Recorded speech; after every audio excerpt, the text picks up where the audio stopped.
So what's up mga ka-NDR, magandang gabi po sa inyong lahat. So mangingilaw na naman tayo dito sa hibasan. At yung tirada natin mga ka-NDR is mga hipon. Sana makarami tayong huli para may pangulam.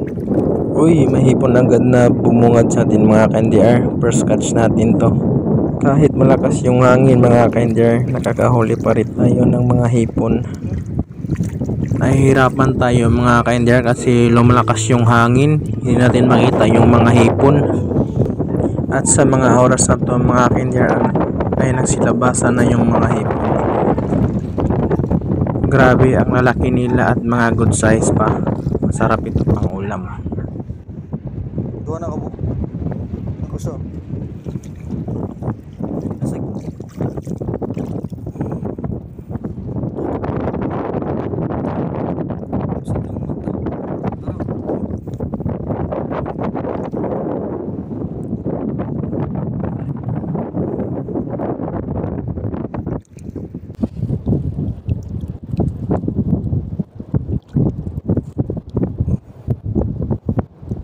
Kuha mo.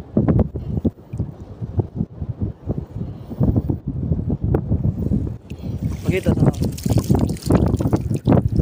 Puja ako. Di ba? Tara, tara.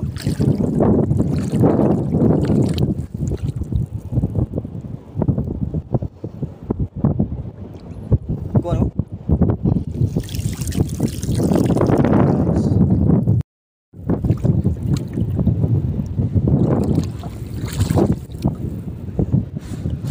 Kuha.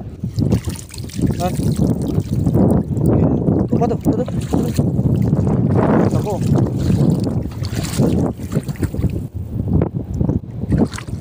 Tara, silip. Nice. Tara. At mga ka-NDR, may nakita akong hipon na lumublog sa lupa. Good size po ito mga ka-NDR, ipakikita ko sa inyo. Uy, skut. So yan po, malaki diba, good size. Mga ka-NDR, pauwi na po kami kasi lumalakas na po yung hanging habagat. Ito po yung huli natin sa pangingilaw mga ka-NDR, maraming hipon. So mga ka-NDR, hanggang dito lang po ang ating video. Maraming salamat po sa mga nanonood. God bless you.